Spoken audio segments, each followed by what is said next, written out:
I actually, to be honest, even though I'm a financial journalist and I try to keep abreast of major trends, I had never heard the term subprime mortgage until, as far as I can recall, until February of 2007, which sticks quite vividly in my mind as a turning point in this entire saga.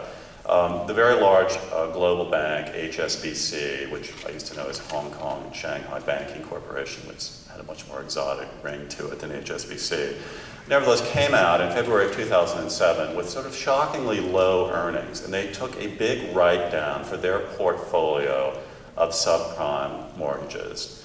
And it turned out that they had subprime mortgages on their books because fairly recently they had acquired the US lender Household Finance. Now, I grew up in Quincy, Illinois, and I remember the Household Finance outlet. As I recall, it was in a shabby strip mall sandwiched between the rent-to-own furniture and equipment dealer and a liquor store.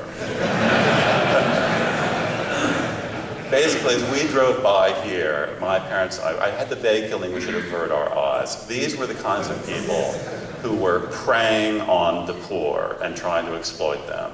That's about all I knew about subprime mortgages. I started doing a little bit of research on it and very quickly learned that not only did HSBC have large portfolios of subprime mortgages, but so did every other major financial institution. And the biggest packager of subprime mortgages was the distinguished and eminent Wall Street investment bank Lehman Brothers, whose gleaming, glossy headquarters was a few blocks away from my office in Manhattan. So I knew some people at Lehman Brothers, and what can I say about the Lehman Brothers stereotype? They may have had Jewish origins, but most of the people who worked there looked they could have stepped out of the Nordic countries. I mean, they were the kind of stereotype of the button-down, conservative, athletic, good-looking, well-fed, very well-paid investment banker. So I called him and I said, I'm very surprised to hear that you are the biggest packager of subprime mortgages. And this friend of mine said, yes, he didn't have anything to do with it. I said, I'm really curious. Could I talk to somebody at Lehman Brothers about the subprime mortgages? I'd really like to know whether anyone at Lehman Brothers has ever met a subprime borrower. A question which apparently they had never confronted. So the answer I got back was that either no one had ever met a subprime borrower or no one who had met a subprime borrower was willing to talk to me about it, which kind of confirmed what I suspected. There was not a hint from anyone at Lehman Brothers that they had any idea what the subprime world was really about. So I decided, well, I'm going to be the subprime borrower. So I read in the New York Times about a credit counseling agency in Massachusetts, which I called, and I said, I'd like to meet a subprime borrower who's having trouble making their payments. And they said, oh, well, I have the family for you. They're lovely people. Their names were the Philemons. They lived in the Dorchester neighborhood of Boston. And they had fairly recently purchased a $570,000 two-family home, and they were having trouble making their payments. Fortunately, this whole area was still virgin territory when I got there because the Philemons of the world have now disappeared. No journalist can find any more of these people, but no one had approached them before this. So I went to see the Philemons, although in the event I only met Mrs. Philemon, Miriam Philemon. And to be completely honest, I couldn't actually prove to you that Mr. Philemon exists since he never appeared, but I take it from her account that he does. So this is the Philemon story. Mr. Philemon is a Haitian immigrant who had an alleged business as a sign painter. Mrs. Philemon is a receptionist at Ernst & Young, a large accounting firm in downtown Boston. She had a salary of approximately $35,000.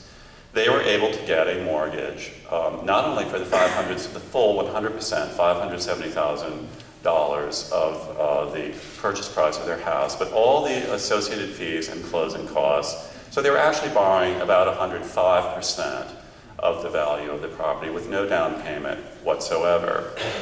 They had gone to a real estate broker who they knew in the area who lined them up with the lender, which was a subsidiary of General Electric. So I called the General Electric, and by the way, they paid the money, they closed, they moved in. They were working on fixing up the house. Within a month, the first payment came due. They did not make the very first payment, nor did they make the second. They never made a single payment on the mortgage. So these people were not having trouble making their mortgage payments. They never made a mortgage payment.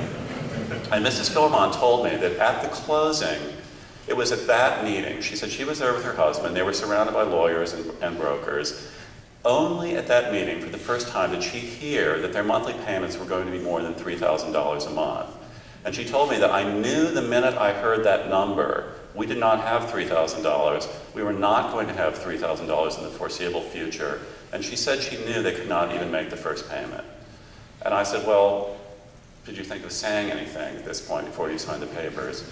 And she said, no, in the culture that she came from with her husband, that would have been humiliating to him. She felt intimidated by these high-level people who were around. So even though she was perfectly aware of the fact they would never make a payment, they went ahead and signed, they closed, and they moved into the house. So I then spoke to the head of, at GE, the banker who had arranged the loan for the Philemons. And there, to my amazement, I learned that in fact, the Philemons were not subprime borrowers. They were a step better than subprime borrowers.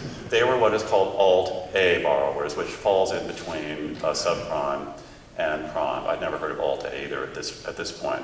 The reason they were not subprime, there were a number of reasons, but the primary reason was that General Electric, the subsidiary that did the mortgage, actually did do some due diligence on this. They called Ernst & Young and they verified that Mrs. Philemon was a receptionist there and she made $35,000 a year check. They then, Mr. Philemon was self-employed as the sign painter. So they then got out some kind of statistics that showed the average income of commercial artists in the Boston area, which was $170,000 a year. And they put that down on the application. That qualified as research. That was considered good that they actually took that additional step. Now, as I said, I never could find any evidence that Mr. Philemon had any kind of business whatsoever. I never saw a single sign that he painted, no storefront. But I'll take their word for it that there was some income. But he never had to produce any records or any verification of any kind of income. They then extrapolated the average savings for couples in the Boston area earning $205,000 a year, and they put that number down on the application as well. That was the amount of diligence. Then what happened to this loan? This is where the story then got interesting. Although the column I ended up writing about this didn't get too much farther than this, the sort of shocking lack of care, the flawed research that went into this, and the amazing fact that someone who couldn't even make the very first payment on their loan got a $570,000 mortgage. GE put this loan into a package of other loans and immediately sold it into another market. This was the first time I heard about collateralized mortgage obligations, collateralized debt organizations, and a slew of acronyms that have now become well known in the financial press.